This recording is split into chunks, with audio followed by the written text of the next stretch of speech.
Mag-ingat at umiwas sa maling tao. Hanapin, pahalagahan ang tamang tao. Sapagkat mahirap at masakit magtiwala at magmahal ng maling tao. Mahirap yung mapunta sa ibang number yung load na para sa'yo. Pero wala nang masihirap pa kapag nagmahal ka at nagtiwala ka sa maling tao. Hindi lang load ang mawawala sa'yo. Baka pati buhay mo. Sino ba yung maling tao? Yung maling tao ay yung curious lang sa'yo. Yung tamang tao ay serious sa'yo. Yung maling tao ay interesado lang sa'yo. Yung tamang tao ay desidido sa'yo. Kaya lang sa una, mahirap makita ang pagkakaiba. Sapagkat yung tamang tao at maling tao, yung serious at desidido, pati na yung curious lang at interesado lang, pareho nagsisimula yan sa mabuting pagtitinginan. Hi, hello, how are you? Sa malimit na pag-uusap, pagte-text, pakikipagkita. Hanggang sa ma-fall ka na, ma-develop ka, magtiwala ka. Na okay lang kung ganun din siya. Paano kung interesado lang siya at curious lang siya kasi maganda ka, gwapo ka, may nakukuha siya sa'yo. Nagiging parang rebound ka lang niya sapagkat nabobor siya. May interest lang siya sa'yo. May hidden motivo lang siya sa'yo. Paano yun? Kaya, ang anumang relasyon, alam po ninyo, it should take some time. Sapagkat panahon ang magsasabi, segun sa ating pakiramdam, kung ang tao ay tamang tao at kung ang tao ay maling tao. It should take some time. Halimbawa, sa paglipas ng panahon, ay yung pakikipag-text, pakikipag-usap at pakikipagkita, hindi nagbabago. Ganun pa rin, consistent. At hindi lang ganun pa rin, nagbago, pero for the better. Kasi mas dumalas, mas naging meaningful, mas naging malalim. Malamang, tamang tao. Pero pag sa paglipas ng panahon, nagpapalipas na rin siya ng panahon bago ka i-text, bago ka kausapin, bago siya makapagkita. Ay, nako. yung sa pagte-text, even just to check on you, lalong-lalo na sa pagre-reply. Gayong alam naman niya na ikaw ay magagalit, mag-iisip, mag-aalala, magtatampo, pero wala lang sa kanya. Ay, nakaw, maling tao. Sa pakikipagkita, kung kailan niya lang maisipan, siya magsaset, ikaw ang mag-a-adjust sa kanya. Weekdays pa. Bakit? Anong masama sa weekdays, Father?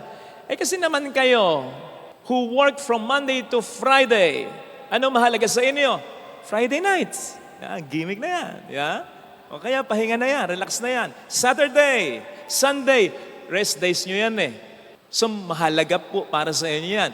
Kaya, kung ang isang tao, nilalagay ka at pinaprioritize ka sa schedule niya, simula Friday night or Friday afternoon hanggang Sunday, mahalaga ka. Kasi yun ay para na sa kanya, pero ibinibigay pa niya, kasi nga mahalaga ka.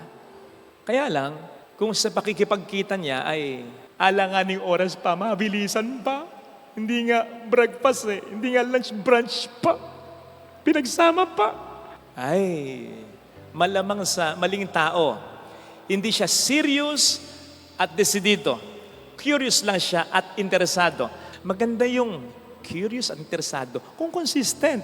Kasi pwedeng mag-grow yun sa pagiging sincere, pagiging decided.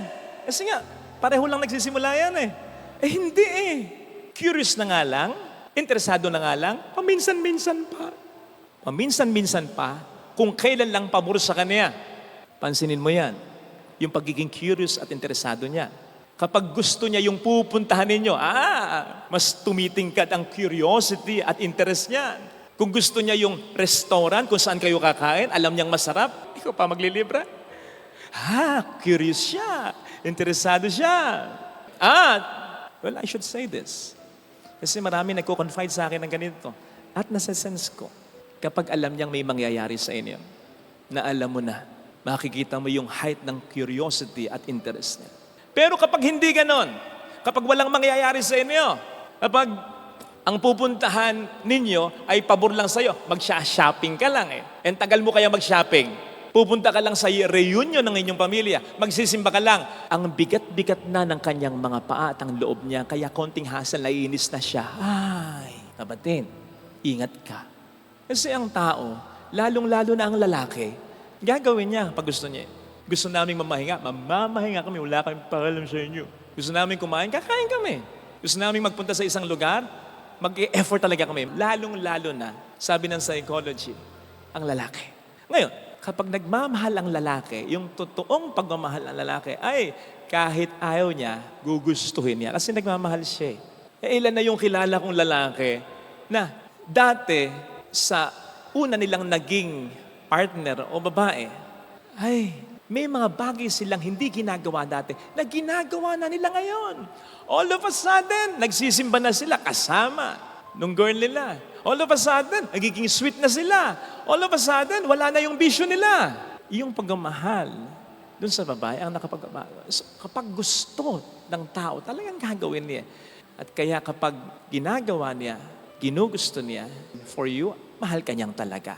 So kung hindi siya ganyan para sa'yo, sabi nga natin, sa gusto maraming paraan, sa ayaw maraming dahilan, paraphrasing this, sa serious at desidido, maraming paraan. Pero sa curious at interesado lang, maraming dahilan.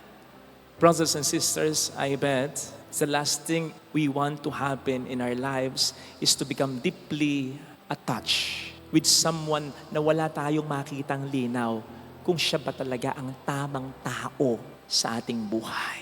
Kung ang relasyon ba na ito ay tatagal. Because sometimes, alam po ninyo, men, even women, can be very cunning, pretending that he or she is serious. He or she is decided with you and for you. Pero not because he or she loves you, but because he or she just wants to keep you. Kasi nakikinabang siya sa iyo. So, in truth, hindi talaga siya serious, curious lang.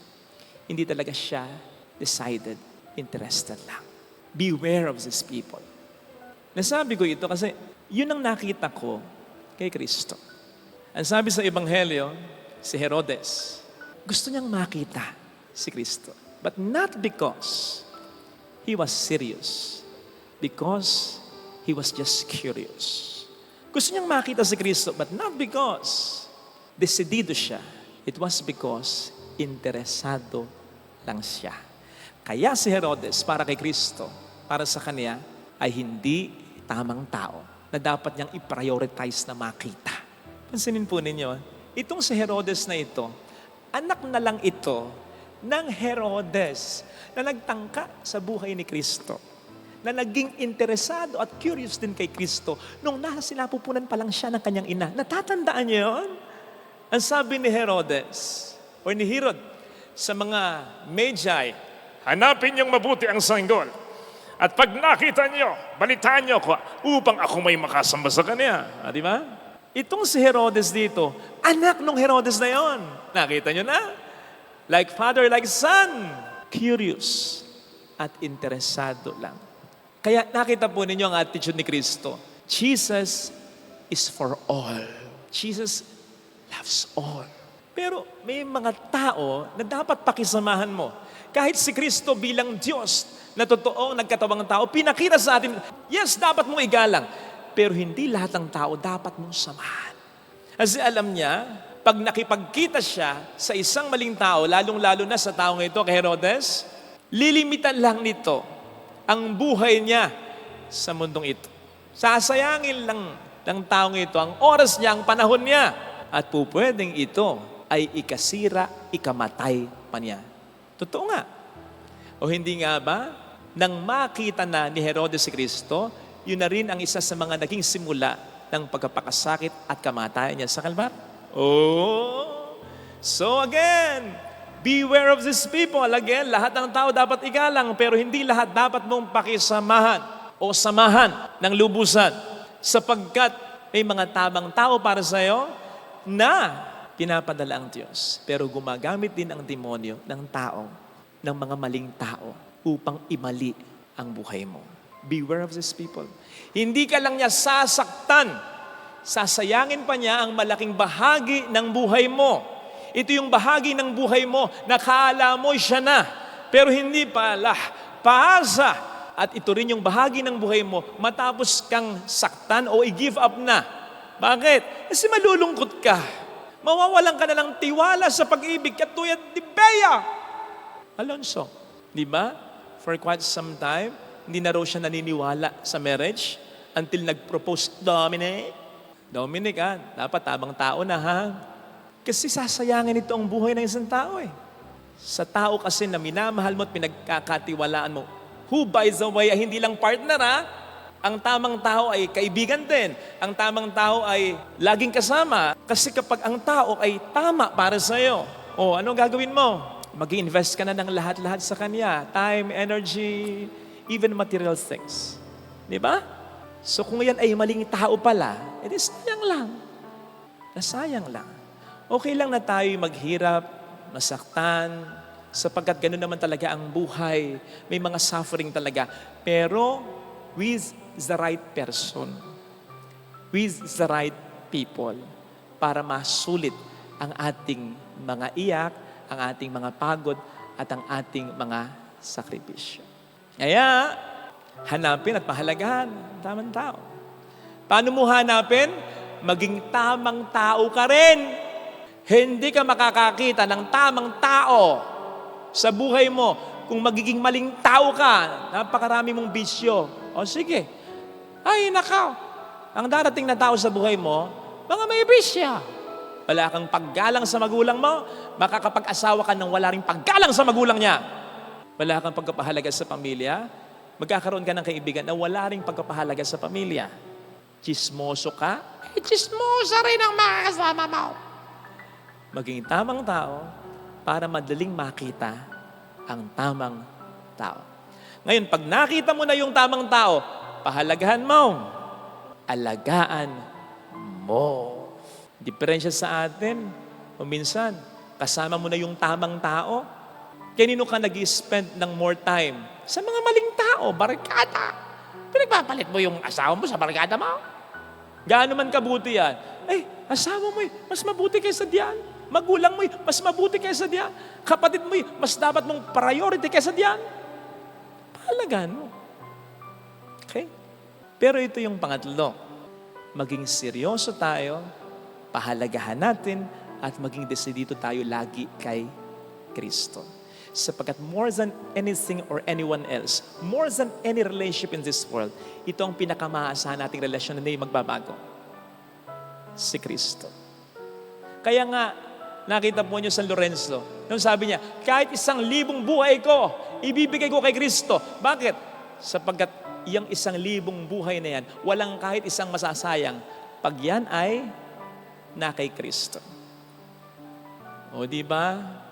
Yung napangasawa mo, yun naman talaga yung tamang tao eh. Pero nagtago.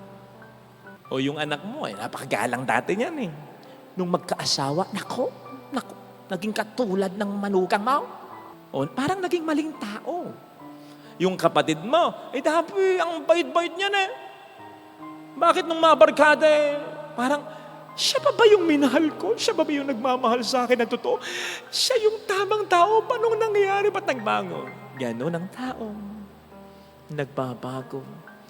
Kasi kung pinahalagahan mo siya kasi siya ang tamang tao para sa'yo, unfortunately, hindi kanya pinahalagahan na impluensya ng mga maling tao. But it does not necessarily mean na nagkamali ka sa kanya. Siya ang nagkamali. Hindi kanya pinagahalagahan sa buhay niya. What I'm saying is, it happens. Nangyayari yan. Kaya ang sabi kong pinakamahalaga, bukod sa magpakatamang tao ka, bukod sa hanapin mo yung tamang tao at pag nakita mo yung pahalagahan mo, pinakamahalaga, mas mag-establish tayo ng malalim na relasyon sa ating Panginoon. Sapagkat magbabago ang iba, kahit yung mga tamang tao pa, sana, pwedeng magbago. Pero hindi si Kristo. Sige nga, kaunti lang yun ang umpisal kanina, pero lahat tayo dito makasalanan. Lahat tayo dito, madalas, hindi tayo nagiging seryoso at desidido kay Kristo. Madalas, curious lang tayo. Kung minsan, interesado lang tayo. Meron tayong makukuha eh. Meron tayong problema eh. Curious lang, pagalingin kaya niya ako? Sige, magsisimba ako. Ay, may kailangan ako, kaya magpapakabuting tao ko. Hindi tayo consistent na seryoso at desidido para sa Kanya. Pero siya, ang Diyos, consistent. Mula noon hanggang ngayon, sa susunod pang panahon, seryoso at desidido para sa atin. So ito yung relasyon, higit sa lahat. Kaya nga sabi niya, sino mang magmahal sa magulang, sa asawa, sa anak, nang higit sa akin, hindi karapat-dapat sa akin. Hindi dahil kailangan natin siyang unahin, dahil siya ay manibughuin, may kulang sa kanya, dapat i-priority. Hindi siya ganoon, hindi siya KSB. Inaalala niya ang kalagayan natin, ang kapakanan natin, sapagkat alam niya, napatunayan na niya mula una hanggang huli. Gaano mo man kamahal kung minsan, ang asawa mong anak mo, minsan sila'y nagbabago. Hindi man magbago, at tulad ng tatay mo, mawawala siya. Tulad ng nanay mo, mamamatay siya. Mawawala. So kahit naka-jackpot ka pa ng tamang tao at pinahalagahan ka bilang tamang tao sa buhay niya, hindi forever yung relasyon yung dalawa. So, ang establish natin, ang relasyon sa Panginoon more than anything and anyone. Sapagkat siya higit kailanman ang hindi tayo pababay. Ito sana ang ating panghawakan. Sa mundong ito, na mahirap makakita ng tamang tao at makakita ka man ay hindi ka pa rin sigurado kung hindi siya magbabago. At kung hindi man siya magbago, ay alam mo na hindi forever ang relasyon ninyo. Ang mas establish natin at panghawakan natin ay ang relasyon natin kay Kristo. Ito ang hindi nagbabago. Ito ang hindi nawawala. Amen. Ilagay natin ang ating kanang kamay sa tapat ng ating puso.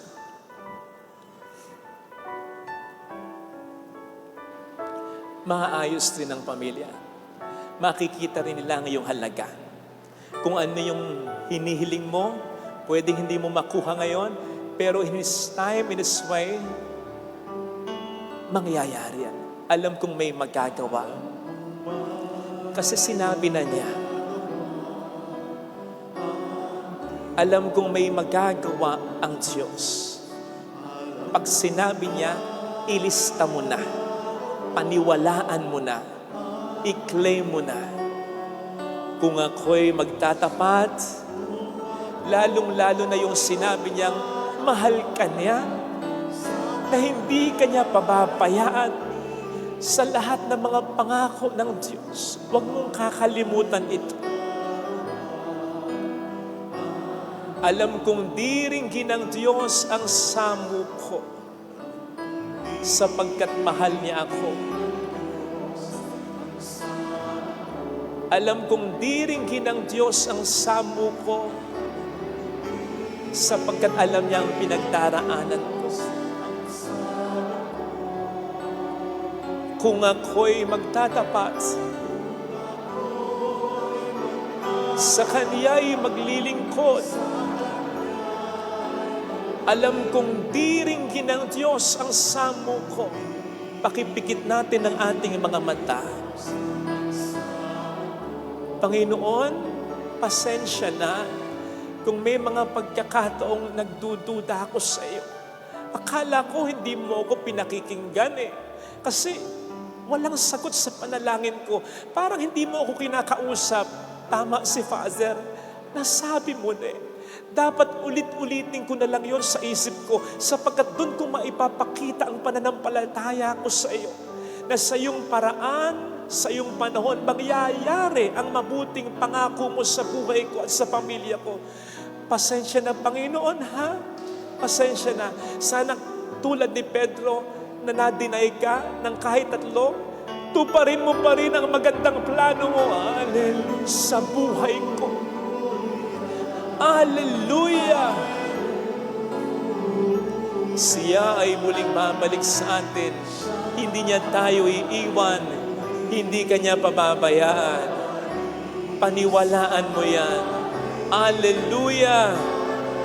Yung sinasabi ng lyrics ng awiting ito, mayroong magandang mangyayari sa iyo. Alam kong diringgin ng Diyos ang samo ko. Alam kong may magagawa ang Diyos. Lahat ng ito, hindi invento. Nasa Bible lahat ito. Kaya sabihin mo, claim mo ang awiting ito. Mayroong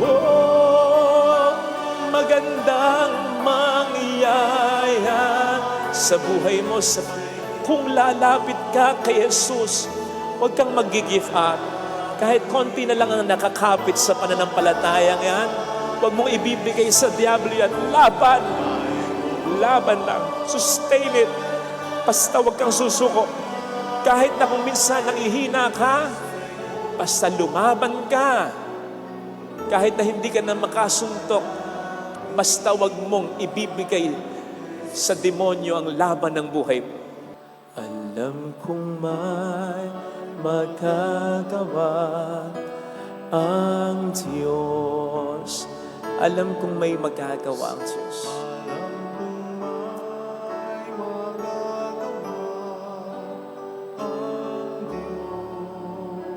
Kung ako'y magtatapat, sa Kanya'y maglilingkod. Alam kong may magagawa ang Diyos. Hindi ako magtututa. Ako'y matutulungan yan. Alam kong diringgin ng Diyos ang samo ko sapagkat mahal niya ako. Alam kong diringgin ng Diyos ang samo ko sapagkat anak niya ako. Kung ako'y magtatapat, sa Kaniya'y maglilingkod.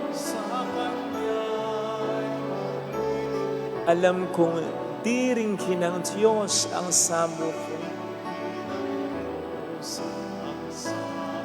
Pikit natin ang ating mga mata. Panginoon, tulungan mong tulad ni San Bartolome, pagsikapan kong magkaroon ng malalim na relasyon sa iyo, ang makilala ka pa, ang mas maramdaman ang epekto ng mga salita mo sa pamamagitan ng pag-asa buhay nito. Kahit nahihirapan ako, yung magpatawad ako, yung magpika, yung magsakripisyo at magmahal, kahit nasasaktan ako. Tulungan mo din ako maging katulad ng babaeng Cananea na sa kabila ng mga problema, I continue to press on, to push, praying until something happens. Tulungan mo po ako na huwag mawalan ng pag-asa at maniwalang sa piling mo may mangyayaring maganda. Hallelujah! Purihin ang Diyos. Hallelujah! Pasalamatan siya. Siya ay muling babalik sa atin. Hindi niya tayo iiwan. Hindi kanya papapayaan. Paniwalaan mo yan. Hallelujah! Purihin ang Diyos. Hallelujah! Sa takdang panahon ay babalik ang Panginoon upang tayo ay kunin tapat siya sa kaniyang mga pangako sa atin. Sabihin mo sa sarili mo, mayroong magandang mangyayari sa iyo. Sapagkat yun ang pangako ng Diyos sa pamamagitan ng San Pablo. Kung lalapit ka kay Jesus, walang sino man o anuman ang sa iyo ay makatatalo. Mayroong magandang mangyayari sa iyo sapagkat kapag lapit mo kay Kristo, ang laban mo magiging laban na rin niya. Hindi ka na mag-iisa sa pagharap sa anumang problema kung lalapit kay Jesus. Huwag mong pababayaan ang pananampalataya at relasyon mo sa Kanya. Alam kong may magagawa ang Diyos. Alam kong may magagawa ang Diyos. Kung ako'y magtatapat, Kung ako'y sa Kanya'y maglilingkod. sa Kanya'y maglilingkod, Alam kong may magagawa ang Diyos. may magagawa ang Diyos. Alam kong diringgin ng Diyos ang samo ko Alam kong di sapagkat mahal niya. ng Diyos ang samo ko. Alam kong diringgin ng Diyos ang samuko. Alam kong hiling ng Diyos ang sako. Kung ako'y magtatapat, Kung ako'y magtapat sa Kaniya'y maglilingkod, sa Kanya maglilingkod. alam kong tiringin ng Diyos ang samuko. Pikit natin ang ating mga mata. Panginoon, pasensya na kung may mga pagkakataong nagre-reklamo ako.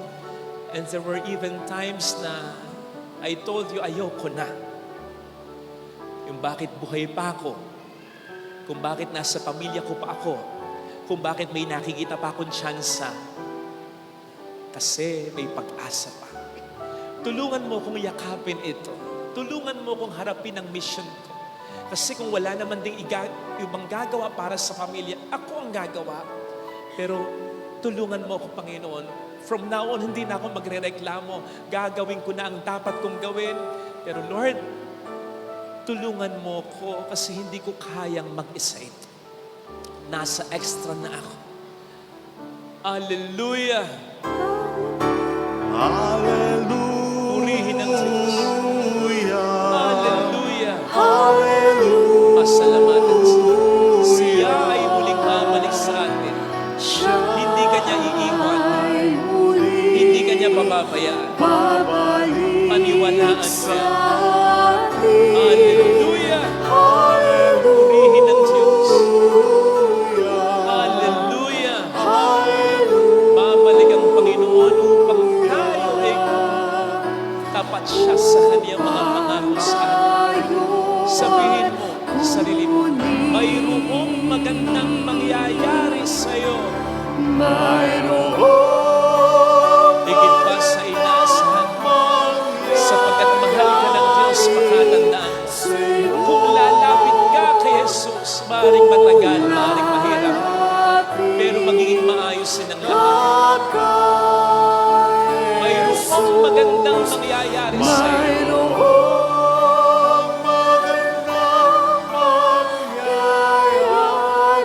Kung lalapit kay Jesus, alam kong may magagawa ang Diyos.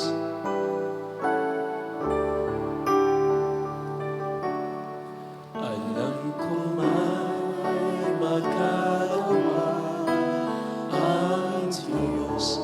Alam kong may magagawa ang Diyos. Alam kong may magagawa ang Diyos. Kung ako'y magtatapat, Kung ako'y sa Kaniya'y maglilingkod, sa Kanya maglilingkod. alam kong may magagawa ang Diyos. May magagawa ang Diyos. Alam kong diringin ng Diyos ang samuro Kung di sapagkat mahal niya. ng Diyos ang sampo. Alam kong diringin ng Diyos ang samuro Alam kong di sapagkat anak niya. ng Diyos ang sampo. Kung ako'y magtatapat, Kung ako'y magtapat sa Kaniya'y maglilingkod, sa Kanya'y maglilingkod. alam kong diringin ng Diyos ang samuro. Pikit natin ang ating mga mata. Panginoon, tulungan mo po ako maging mabuting tao sa grasya mo, sa pagpapala mo, at sa pagpapahalaga din sana ng mga taong malapit sa akin, ng mga dahilan kung bakit naman ako nagninegosyo, nagtatrabaho, at nagpapakabuting tao. Sana maramdaman kong ito'y na-appreciate nila. Sana maramdaman ko ang pagpapahalaga at ang kanilang suporta sapagkat aaminin ko.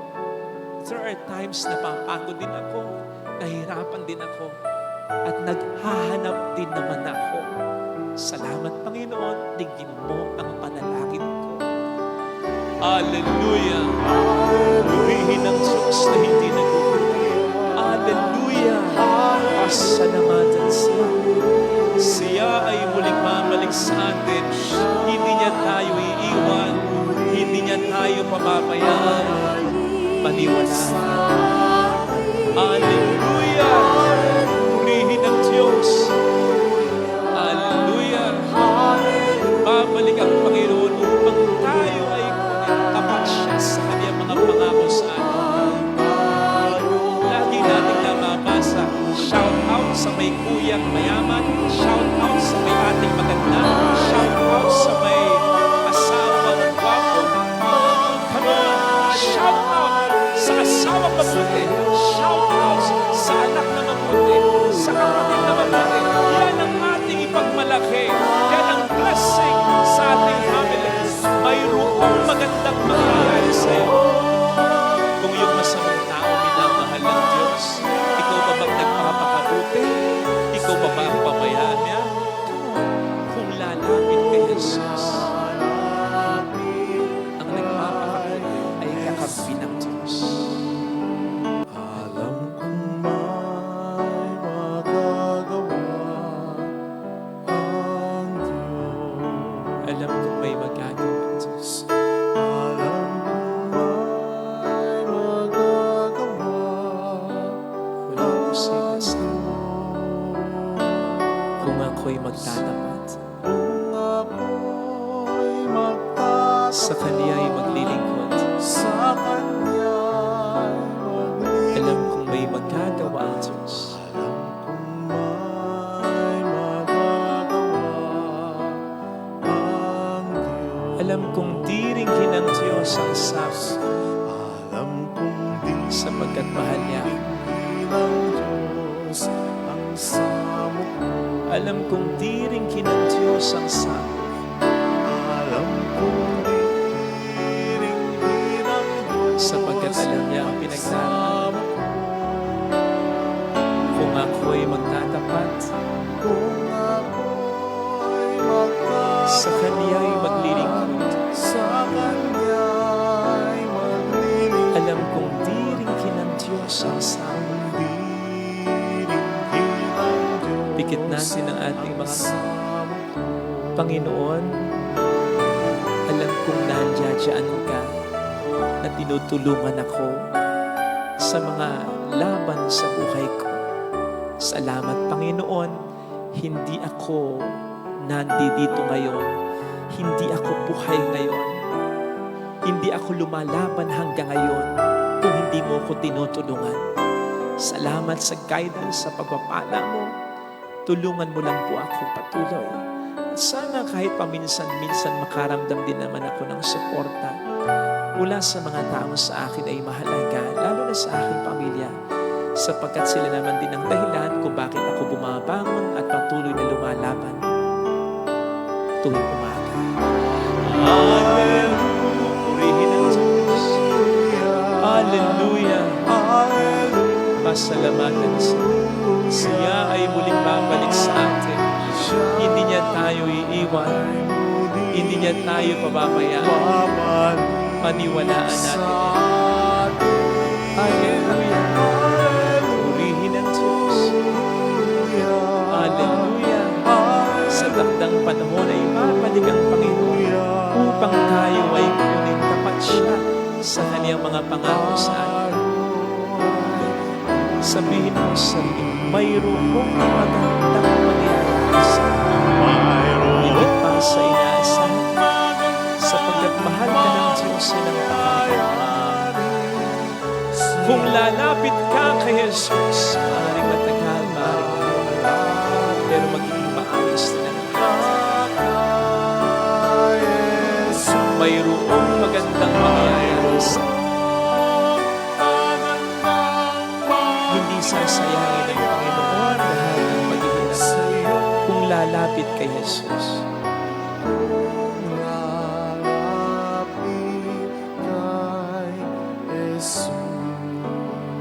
Alam kong may magagawa ang Diyos.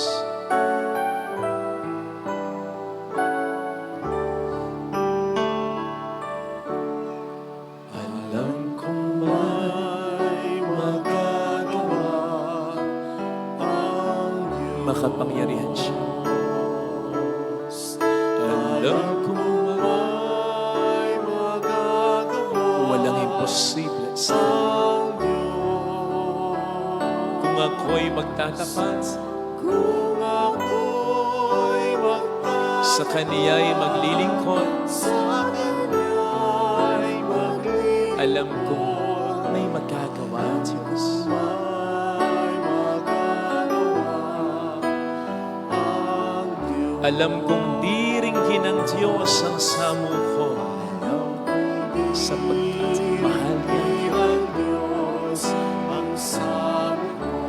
Alam kong diringgin ng Diyos ang samo ko, Alam kong diringgin ang Diyos sapagkat alam niya ang pinagdaraanan ko.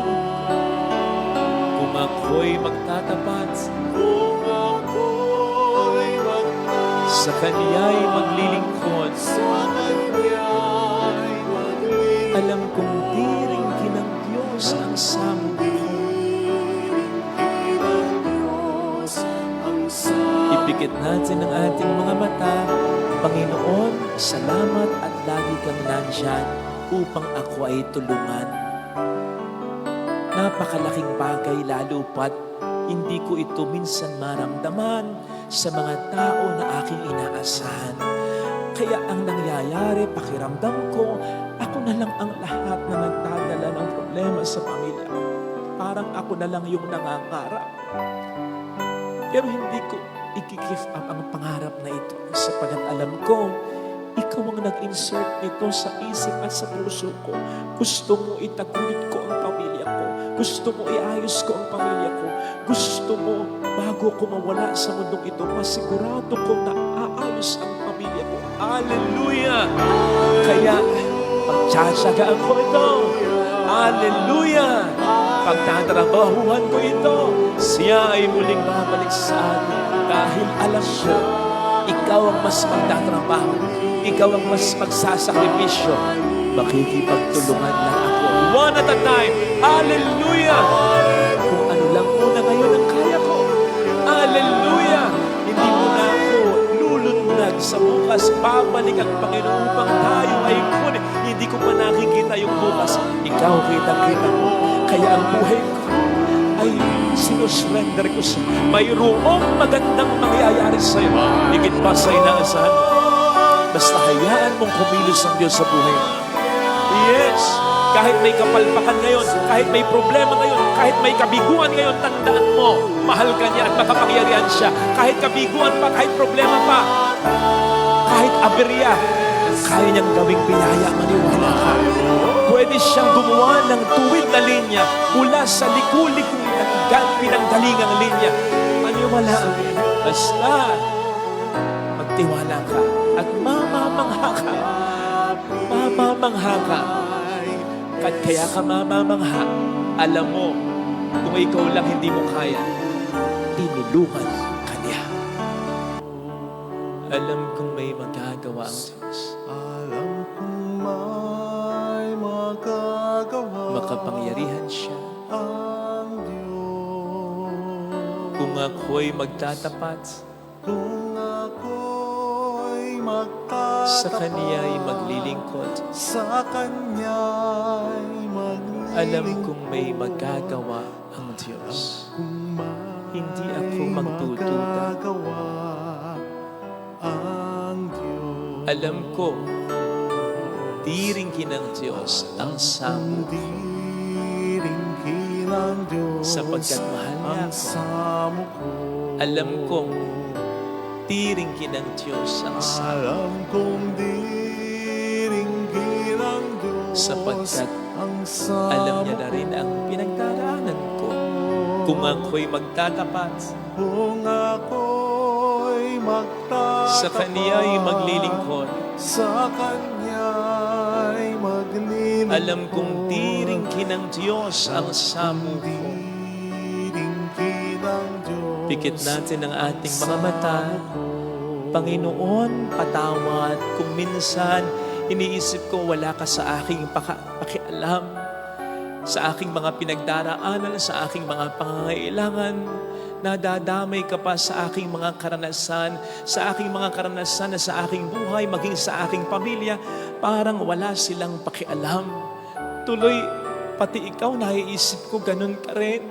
sapagkat feeling ko kung minsan ako'y nag-iisa at wala akong kadamay, hindi ko pala dapat paniwalaan ito sapagkat ang totoo ay ang kabaligtaran na ikaw ay aking ama. Ako'y nag-iisang anak mo. Wala kang nilikha na katulad ko. Kaya hindi po pwedeng hindi mo ko minamahal at wala ka sa aking magandang plan. Hallelujah! Ito ang pangahawakan ko. Hallelujah! Ni hindi ang pagmamahal ko sa iyo, kundi ang pagmamahal mo sa akin. Siya ay muling babalik sa hindi niya tayo iiwan, hindi niya tayo pababayaan. Hallelujah! Purihin ang Diyos. Hallelujah! Sa takdang panahon, babalik ang Panginoon upang tayo ay kunin tapat siya sa kaniyang mga pangako sa atin.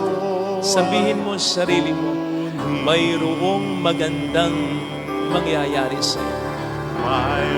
Higit pa sa inaasahan mo, sapagkat mahal ka ng Diyos, yan ang pakatatandaan mo.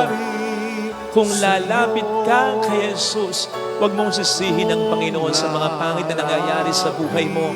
Hindi niya kagagawan yan ng kalaban. Walang ama na magnanais na ang kanyang anak ay lukohin, pabayaan at saktan. At mayroon siyang ginagawang paraan. Kumapit ka lang.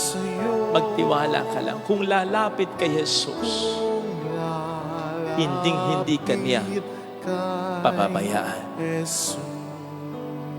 Alam kong may makapangyarihan siya. Alam kong may magagawa ang Diyos. Alam kong may magagawa Walang imposible sa ang Diyos. kung ako'y magtatapat Kung ako'y magtatapat sa Kaniya'y maglilingkod. sa Kanya'y maglilingkod. Alam kong may magagawa ang Diyos. Alam kong may magagawa ang Diyos. Alam kong diringgin ng Diyos Alam kong di ang samong ringgin ang Diyos sapagkat mahal niya. samo ko.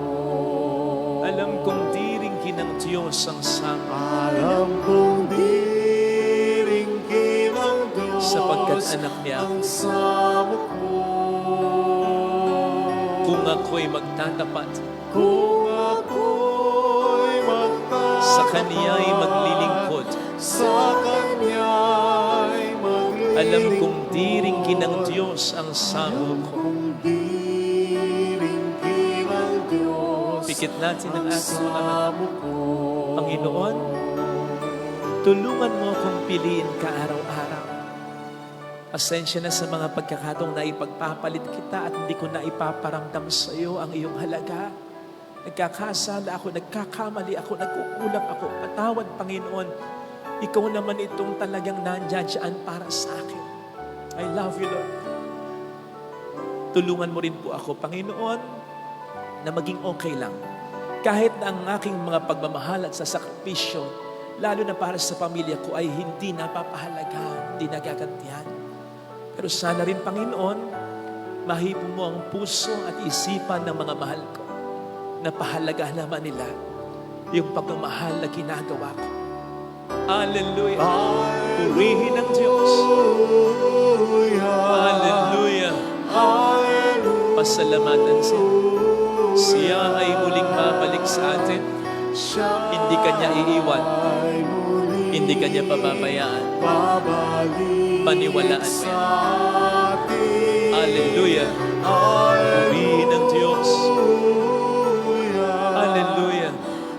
Sa takdang panahon, babalik ang Panginoon upang tayo may kunin. Itutuloy at itutuloy niya ang kanyang magandang plano para sa atin. Pero huwag tayong aalis, huwag tayong bibigay, huwag tayong mag-give up. Huwag tayong lilihis ng landas. Mayroong magandang Panginoon. Kung lalapit ka kay Jesus, sayangin man ng iba ang kabutihang loob mo, ang pagmamahal mo, ang sakripisyo mo, hindi sasayangin ng Diyos ito. Mayroong magandang mangyayari sa'yo. Bibihira ang taong mapagsakripisyo at kung magmahal ay totoo, kung lalapit kay Jesus. Huwag mong ipagwawalang bahala ang mga tao ito sapagkat sila ang regalo ng Diyos sa buhay mo. Papuri sa Ama at sa Anak sa Espiritu Santo. Kapara ng sa unang-una, ngayon na magpakailanman, magpasawalang hanggan. Amen.